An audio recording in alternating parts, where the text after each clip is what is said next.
nosotros vivimos en una cultura bastante inmediatista, ¿cierto?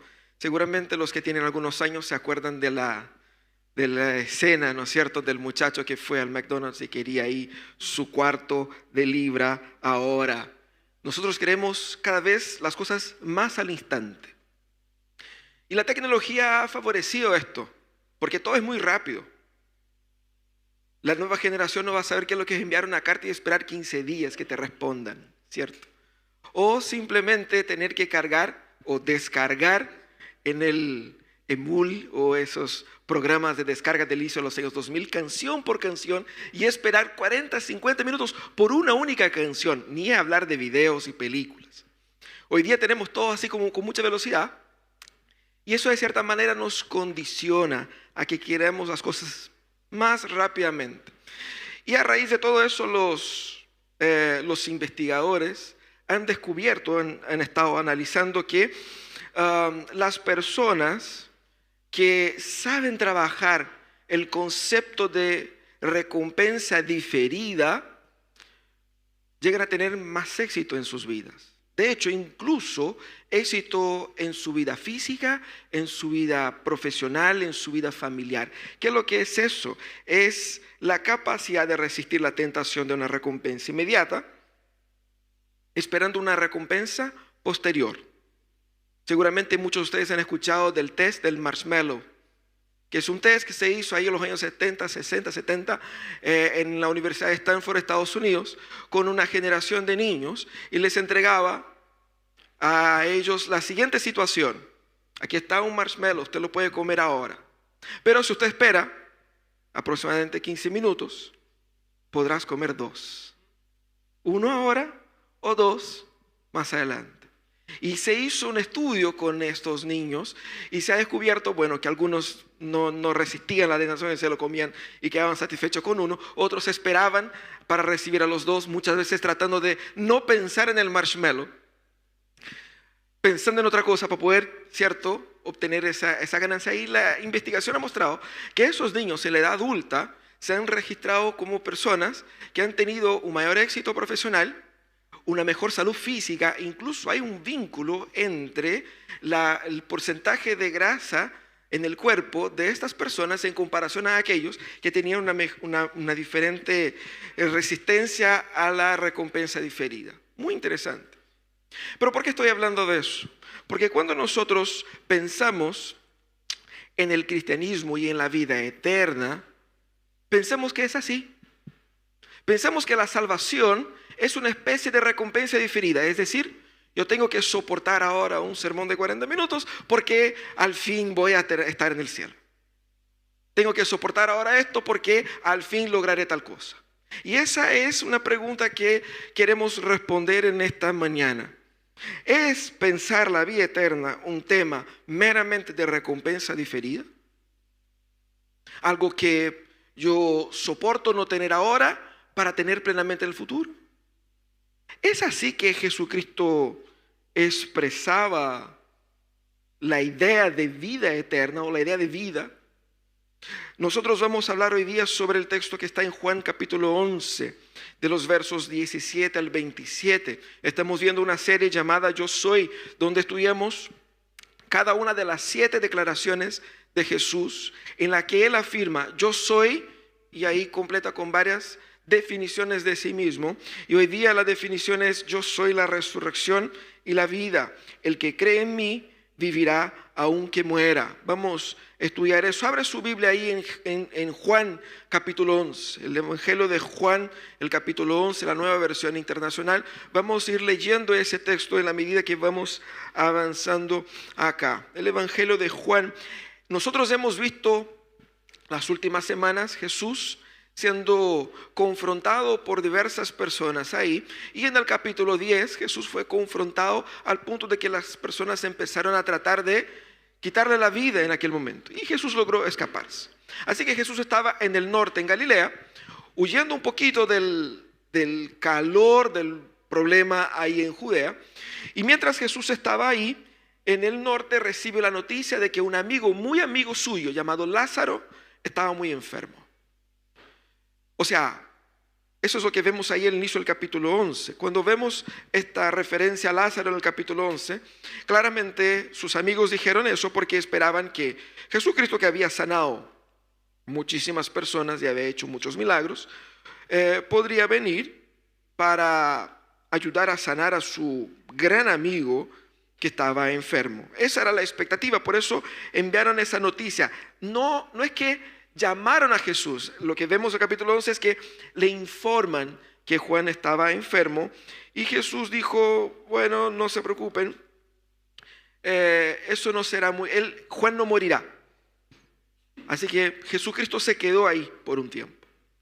Pero pasado algunos días, después de que ya se sabía que Juan había muerto o que Lázaro había muerto, Jesús entonces va hacia donde estaba Lázaro y su familia. Ellos vivían ahí bastante cerca de Jerusalén. Y en Jerusalén había mucha gente que quería matar a Jesús. Entonces los discípulos dijeron, Jesús, pero es muy peligroso. Hace poco te querían matar y quieres volver para allá. Pero Jesús sabía lo que estaba haciendo y fue. Y la cosa es que era solamente 3 kilómetros la ciudad de Betania para Jerusalén. 3 kilómetros es como de aquí al reloj de Flores, ¿cierto? Cerquita, la gente puede ir caminando. Y resulta que mucha gente que vivía en Jerusalén, conociendo la familia de Lázaro, Marta y María, fueron ahí a consolar a esta familia que estaba en duelo. Y ese es el contexto del texto que vamos a ver. Y Jesucristo esperó que muriera Lázaro y entonces efectivamente el versículo 17 dice que él decide ir hacia Lázaro. ¿Y qué es lo que vemos ahí? Vemos el versículo 17 diciendo, a su llegada, Jesús se encontró con que Lázaro llevaba ya 4 días en el sepulcro. Betania estaba cerca de Jerusalén, como a 3 kilómetros de distancia, y muchos judíos habían ido a casa de Marta y de María a darles el pésame por la muerte de su hermano. Cuando Marta supo que Jesús llegaba, fue a su encuentro, pero María se quedó en la casa. ¿Qué es lo que vemos ahí en ese primer momento? La llegada de Jesús. Quizás muchas preguntas pueden surgir aquí, porque Jesús llegó, ya había pasado 4 días de la muerte de Lázaro. Muy probablemente era como que para que el milagro que él quería realizar fuera catalogado claramente como milagro. No así como que él parecía que estaba muerto, pero estaba vivo. No, él ya estaba en el sepulcro hace 4 días. O sea, incluso más adelante, cuando pide que abra el sepulcro, Marta le va a decir, pero Señor, ya debe oler mal, ¿cierto? Eso era intencional. Jesús entonces no llega tarde. Jesús ajusta su llegada para el momento adecuado que él quería producir. Y había obviamente, como dije, una cercanía con Jerusalén. Y muchos judíos, el texto dice que muchos judíos fueron a dar consuelo a María. Nosotros a veces miramos eso como algo normal, pero fíjense, eso puede indicar que Marta, María y Lázaro eran personas muy respetadas, quizás de bastante influencia, incluso económica, dentro de la comunidad de los judíos de la zona. Nosotros hemos predicado hace unas semanas de que María, hermana de Lázaro, aquí hermana de Marta también, había derramado sobre Jesús un perfume carísimo. Seguramente ese perfume no vino de la nada, ¿cierto? Ella probablemente tenía recursos, seguramente, muy probablemente la familia tenía algún recurso, pero eso es irrelevante aquí. Lo que es relevante es que Jesús llega, ya habiendo pasado 4 días, y Marta, que tenía la clara evidencia de ser más proactiva que María, se encuentra con Jesús, y por lo que entendemos, más privadamente. O sea, Jesús no entró en la ciudad, estaba afuera, para que la gente no empezara a molestar y todo el tema. Entonces Jesús, esperando afuera de la ciudad, Marta, sabiendo que Jesús está ahí, ella va hacia Jesús. Y ese es el primer momento. La primera pregunta que vemos con esa llegada de Jesús es con relación a ¿por qué Jesús tardó tanto? ¿Por qué Jesús tardó tanto? Aquí vemos la importancia de entender los tiempos de Dios. Los propósitos redentivos y redentores de Jesús, que incluía a Lázaro, desafiaba las expectativas de las personas. Marta y María quisieran que Jesús hubiese llegado antes. Sus discípulos esperarían que su maestro fuera antes. Pero Jesús no fue antes ni después. Los tiempos de Dios se dan en los tiempos de Dios. Eso es lo que Jesús quería mostrar aquí. Jesús tiene una agenda y Él hace todo a su tiempo. Eso es lo primero que vemos a la llegada de Jesús. Pero llegó Jesús y se encontró con Marta, ¿cierto? Cuando Marta supo que Jesús llegaba, fue a su encuentro, pero María se quedó en la casa. Señor, dijo Marta a Jesús, si hubieras estado aquí, mi hermano no habría muerto. Pero yo sé que aún ahora Dios te dará todo lo que pidas. Marta estaba en duelo. Y como cualquier persona que haya perdido un ente querido, eso duele, por eso tiene ese nombre. Eso te descompone emocionalmente. Quizás en muchas circunstancias ya no estás pensando con la misma claridad. Y Marta se encuentra con Jesús por amor a Jesús, por preocupación y por agradecimiento incluso. Se encuentra con Jesús y lo primero que dice es, si hubieras estado aquí, mi hermano no había muerto. Eso no era una crítica a Jesús. De hecho, María va a decir lo mismo y yo creo que todos estaban pensando lo mismo. No era bien una crítica a Jesús, era la expresión del dolor de Marta en ese momento, pero también una expresión de fe. Ella creía que Jesús pudiera haber hecho algo por su hermano. Ella creía en el poder de Jesús, pero es más bien un lamento. Así como que, pucha, qué pena que no pudiste estar antes. Ahora también es interesante esa expresión, porque no había ninguna promesa de parte de Jesús de que Él iba a sanar a su hermano. ¿De dónde ella sacó? De que si Jesús estuviera ahí, Él no hubiese muerto. Ella asumió eso. Ella asumió que era incluso solamente el hecho de la presencia de Jesús que impedía a Jesús de sanar a su hermano. Y Jesús ya había probado en otras circunstancias de que Él podía sanar incluso sin estar presente. El caso del siervo del centurión, que estaba allá en su casa, Jesús le dice, vayan tranquilo que ya está sano el muchacho. Aquí es una historia así. Ella tenía alguna confusión mental, algunas expectativas hacia Dios, que Dios no estaba comprometida con ellas. Eso es muy importante. Pero ella completa la declaración de fe diciendo que seguramente Dios hará o te dará todo lo que pidas. No es que ella estaba esperando que Jesús resucitara a su hermano. Era básicamente ella diciendo, igualmente reconozco que tú tienes razón o que tú estás bajo la voluntad de Dios. Entiendan eso, hermanos. Ella estaba en dolor. Y de repente empieza a decir cosas que quiere que suene bonito, pero en realidad se ven y se escuchan un poco desajustadas. Aquí vemos la gran diferencia entre fe y la voluntad personal. No es lo mismo. Querer que Dios me sane es diferente de tener fe en que Dios es capaz de sanar. Son cosas distintas. No es porque yo creo que Dios es capaz de hacer algo, que Él sea obligado a hacerlo. La capacidad de Dios no se transforma en una obligación de Dios de hacerlo. Aquí vemos Marta, de cierta manera, rehusando someterse plenamente a la voluntad de Dios en los sucesos de su familia. Porque al atribuir a Cristo el poder y la bondad suprema, que es obviamente algo que procede de fe, pero al mismo tiempo persuadirse de algo más allá, de algo que Cristo no haya dicho, ella está esperando que Dios haga algo que Dios no prometió, que Dios no dijo que iba a hacer.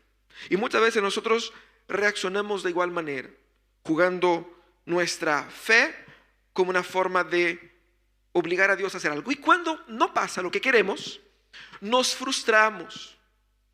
Pero no es que nos frustramos con Dios. Nos frustramos como cuando un niño chico le pide a su papá a hacer algo que le va a hacer daño y el papá lo impide. Y el niño empieza a patalear, ¿cierto? Nosotros reaccionamos así también. Nos desilusionamos con nuestra expectativa de Dios, un falso Dios que inventamos en nuestra mente, una expectativa que nosotros inventamos, que Dios nos produjo. Es cosa nuestra. Nos frustramos con nuestra imagen de Dios y no con el Dios verdadero. Y eso es lo que Jesucristo estaba aquí enfrentando en ese momento. Jesús escucha todo eso y ve lo que Jesús hace. Jesús dice: tu hermano resucitará, le dijo Jesús. Yo sé que resucitará en la resurrección el día final, respondió Marta. ¿Qué quiso decir Jesús con esto? Las primeras palabras de Jesús a Marta fueron estas: tu hermano resucitará. Seguramente Marta había recibido más de una expresión de consuelo como esta, porque la fe en la resurrección final, en el último día, era una fe común entre los judíos piadosos. Y era una forma como nosotros cuando alguien hoy día muere y uno dice: no, pero está en el Señor. Algo así. Y de cierta manera Marta entendió así. Marta no entendió la plenitud de lo que Jesucristo le estaba diciendo. Jesucristo estaba diciendo algo más. Jesucristo estaba entregando a ella algo más. Pero ella en un primer momento recibe eso como: bueno, muchas gracias, yo sé que va a resucitar. Ella no entendió plenamente su significado. Y cuando ella dice yo sé, ella simplemente recibe con gratitud las palabras de Jesús. La respuesta esa de Marta revela su gratitud y revela que ella tenía también una fe bíblica. Ahora, al mismo tiempo, revela que Marta era ligeramente o significativamente ignorante en cuanto a la plenitud de la identidad de aquel que hablaba con ella. Ustedes se acuerdan de un otro encuentro de Jesús en el Evangelio de Juan, donde Jesús conversaba con una mujer, no ahora esta, sino que era una mujer que era de Samaria. Y en un momento Jesús le dijo: si supieras con quién estás hablando, tú le pedirías agua y él te daría agua viva. Aquí pasa algo parecido. Y de hecho yo creo que pasaría y pasaba algo parecido con cualquier persona que Jesucristo encontraba, ¿cierto? Porque nadie cachaba quién era él plenamente. Cuando Jesús habla que tu hermano resucitará, claramente le está haciendo una referencia a la resurrección que él va a obrar en algunas horas. Pero Marta era incapaz de imaginar que eso también estaba incluido en el abanico de poderes que Jesucristo tenía delante de sí. Aquí vemos la intercomunicación de Jesús con Marta de forma a dar a ella algo que va a pasar en el futuro, para que ella, cuando después que pase la resurrección de su hermano, mire hacia atrás y se acuerde: oh, Jesucristo me había dicho esto en aquel momento y esto significó esto. Y ahí ella al final tendría una visión mucho más plena del poder de Jesús, porque no solamente Jesús lo resucita, sino que adelanta que iba a resucitar.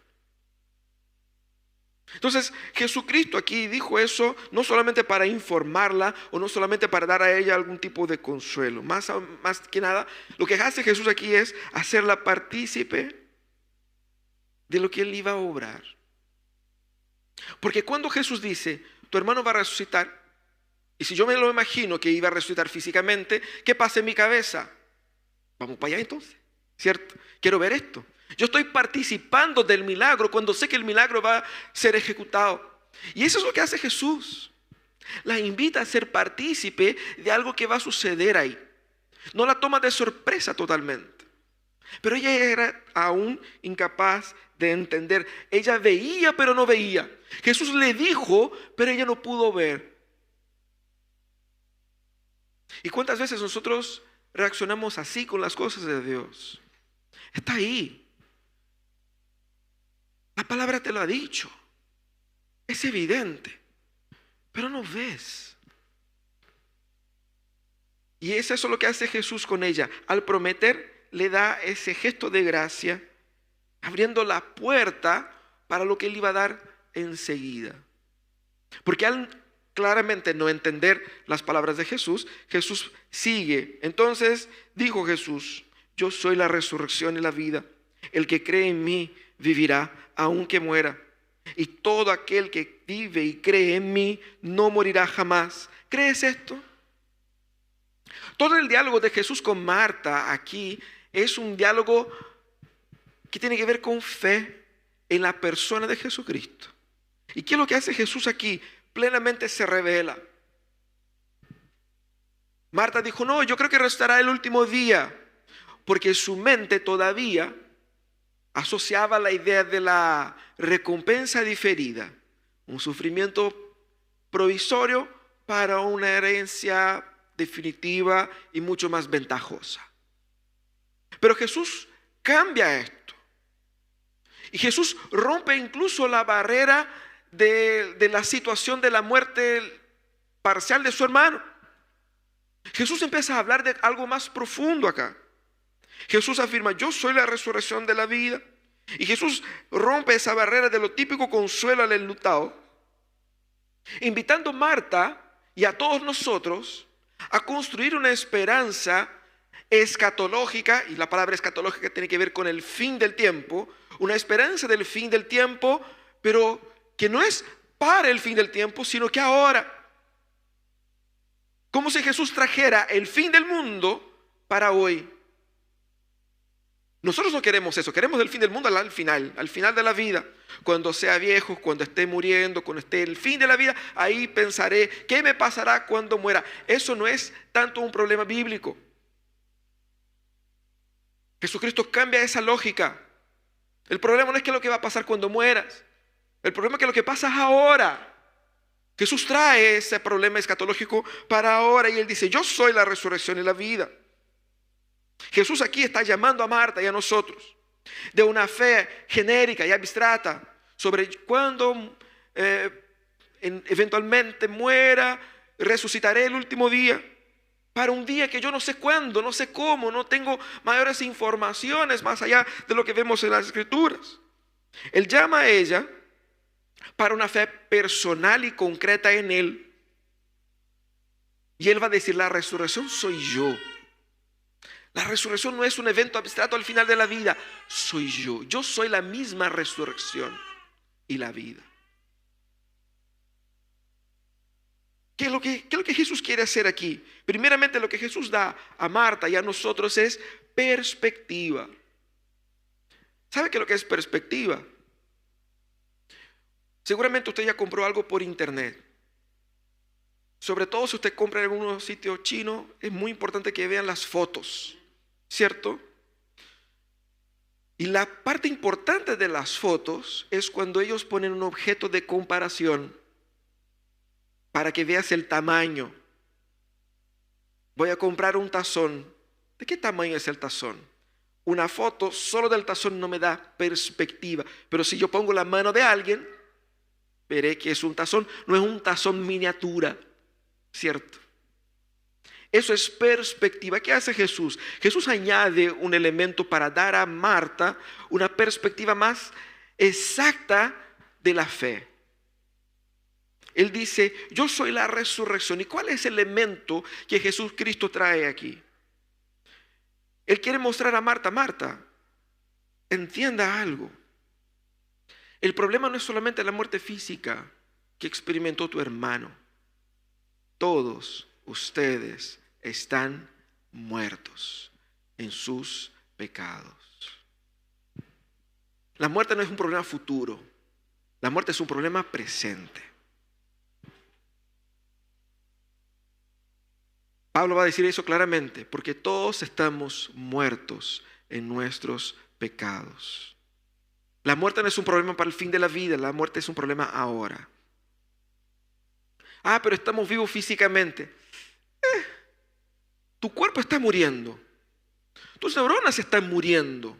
Y no resucitarán más, al menos aquellos que resuciten el día final por la obra de Cristo. Porque resucitaremos con cuerpos físicos y con neuronas nuevas y eternas.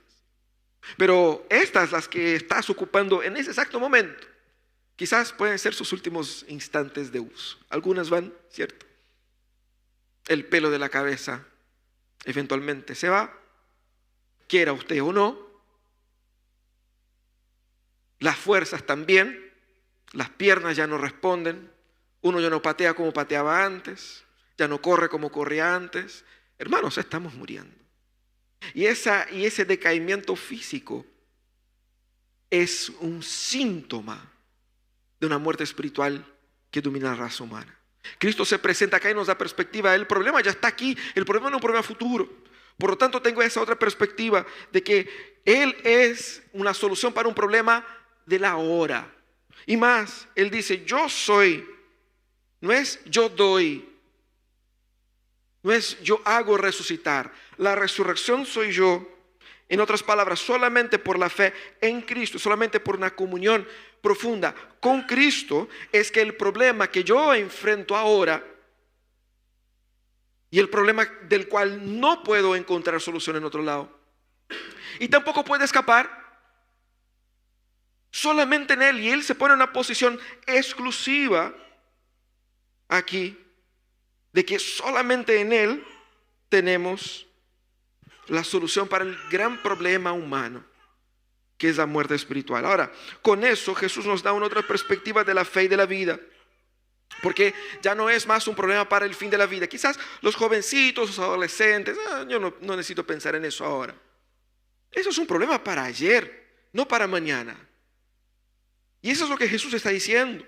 Por eso el mensaje de Jesús es urgente. Por eso el milagro que Él va a obrar en la resurrección de Lázaro es una evidencia del poder para resucitar no solamente nuestros cuerpos físicos, pero también y sobre todo nuestras almas. Eso es lo que necesitamos. Y Jesucristo aquí añade a la fe de Marta y a la nuestra profundidad. Porque Él dice, aunque muera, vivirá. Aunque este cuerpo físico muera, no morirá por siempre. Y después dice, el que vive y cree en mí, mostrando que la misma gracia que resucita, capacita a vivir espiritualmente y creer. Es decir, Él nos garantiza la posesión eterna de la vida que Él da y que Él es. Entonces, ¿qué es lo que Jesús está haciendo acá? Jesús está llamando a que nosotros tengamos una fe mucho más profunda en Cristo, que entiende que nuestra esperanza no es una esperanza para cuando esta vida termine. Y más, la vida que Jesús trae no es una recompensa diferida, sino que una recompensa presente. Es por eso que tantas personas murieron y mueren defendiendo este evangelio. No es porque recibirán en el futuro, porque uno va a decir, estas personas sí ganarían sin dudas el test del marshmallow. Esperarían tranquilamente horas para recibir a los dos. ¿Será que las personas que tienen esa característica, esa tendencia, esa habilidad, son personas más predispuestas a creer en el evangelio? No se trata de la habilidad de desarrollar en mi cuerpo, en mi ser, en mi cabeza, la resistencia para una mayor habilidad, para una mayor capacidad de tener una recompensa diferida. No se trata de eso, de esperar que en el futuro y ser paciente ahora, no. Jesucristo está diciendo, yo soy, no es yo seré la resurrección, yo soy ahora. La resurrección no es un problema solamente cuando muere gente. Porque normalmente cuando hay un funeral leemos ese texto para animar a los corazones a que depositen sus esperanzas en Cristo, porque al final de la vida, el fin de la vida es ahora. Porque si no has nacido en Cristo, tú eres el muerto. Y eso es la buena noticia. Él es la vida, Él es la resurrección. Creer en Jesús no es un ejercicio moral. Creer en Jesús es una transformación espiritual producida por Él. Él es la vida. Y solamente Él es capaz de librarnos de las cadenas de la muerte que nos esclavizan. Y eso es lo que Él dice acá. Ahora, ¿cómo responde Marta a todo eso? Sí, Señor, yo creo que tú eres el Cristo, el Hijo de Dios, el que había de venir al mundo. En una lectura rápida nosotros decimos acá que Bueno, parece que Marta no siguió la línea lógica de lo que Jesús está hablando, porque ella dijo, sí, sí, yo creo que tú eres todo eso. Parece que no entendió bien de lo que hablaba Jesús, pero no. Mira lo que dice Marta aquí, en esa declaración de fe potente. Lo que hace Marta es experimentar y hacer ver el desarrollo de su fe. Porque en un primer momento ella dijo, si hubiera estado aquí, creía que Jesús era capaz de algo. Ella creía que incluso su hermano participaría de la resurrección final. Pero aquí en su última intervención, ella da una declaración bastante más completa de quién es Jesús para ella. Y mira lo que ella dice, yo creo que tú eres el Cristo. Cristo no es el apellido de Jesús, como que Jesús Cristo de los santos. No, no es eso.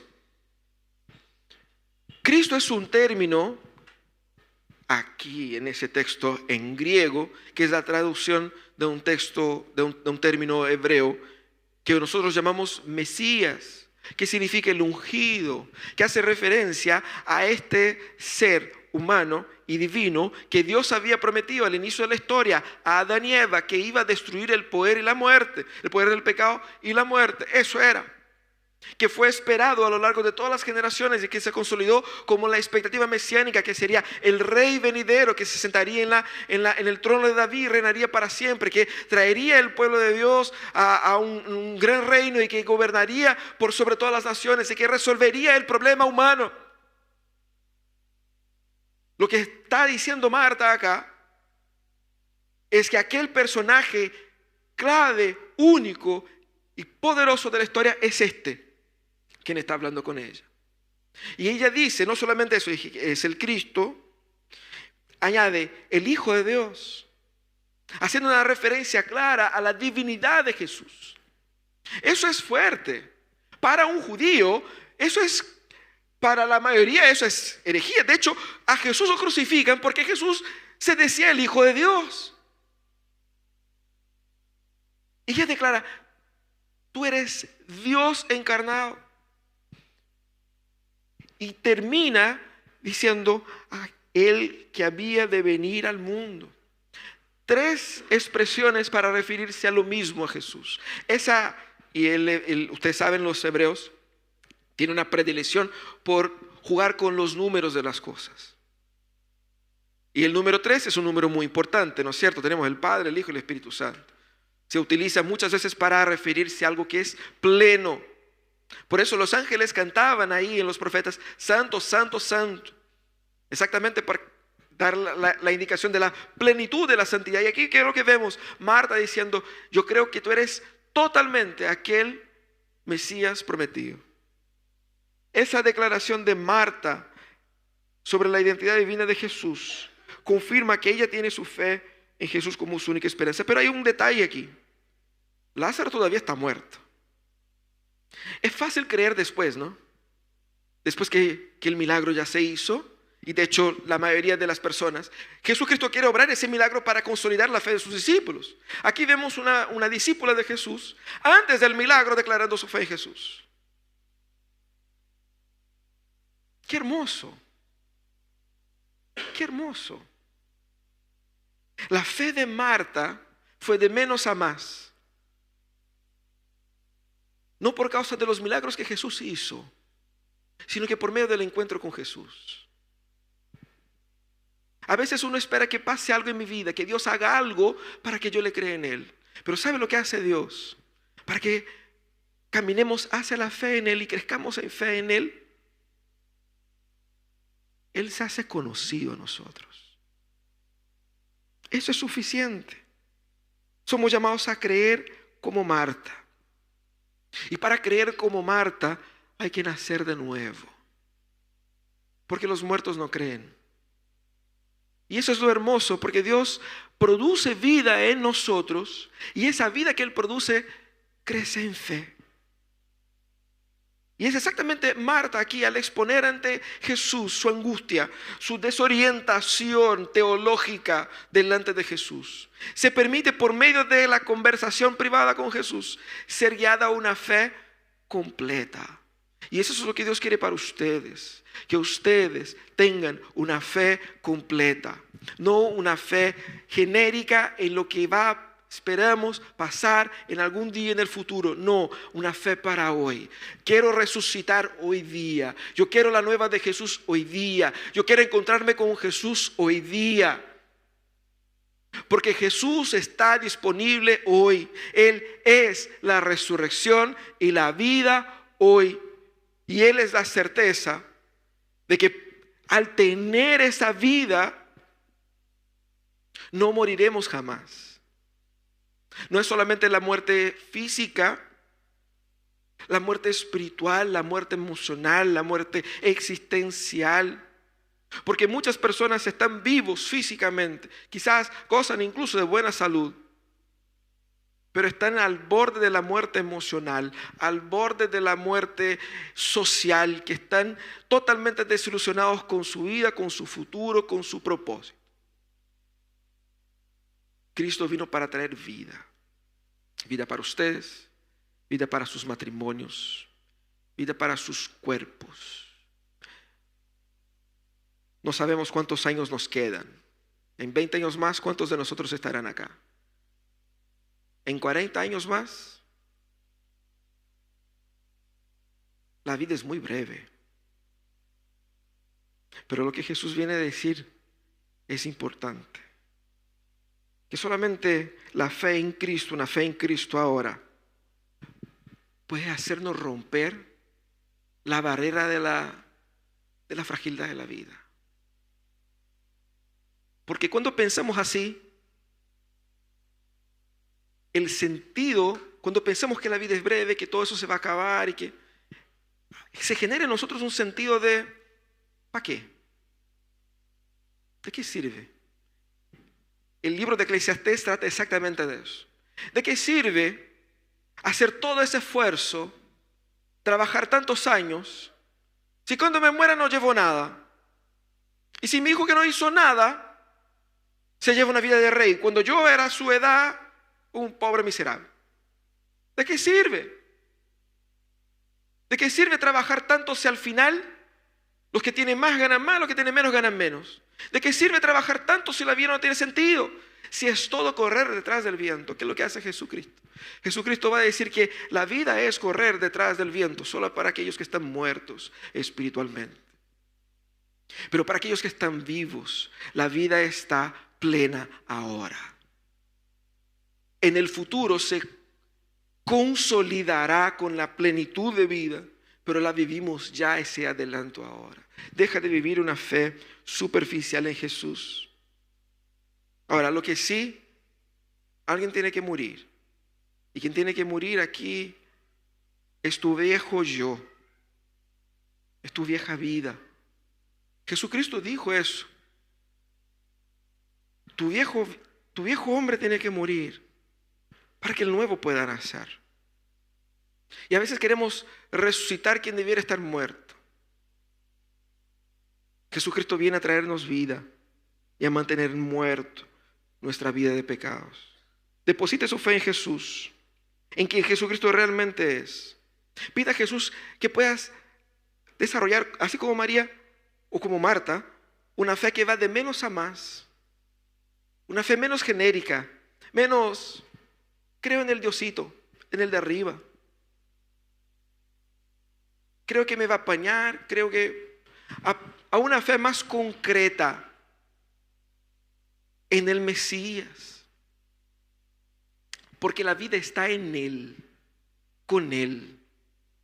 Y ese es el llamado de Jesús para Marta, el llamado de Jesús para nosotros. Porque si crees en Jesús, vives la plenitud de la vida que Él nos da y que Él es ahora. Con la certeza de que la transitoriedad de esa vida física ya no será un problema. Viviremos con Él para siempre. Cierra tus ojos, vamos a orar. Vamos a pedir que Dios nos dé la fe de Marta. Vamos a pedir que Dios nos dé la gracia de entender que necesito crecer en mi comprensión de quién es Jesús. Dejar de esperar que Jesús haga lo que yo quiera. para encontrarme con un Jesús tan grande que ni siquiera tenga la osadía de poner expectativas humanas en Él. Necesito conocer algo de Jesús que yo no conozco. Necesito nacer de nuevo. Necesito vida. Necesito sentirme vivo. Necesito esa clase de vida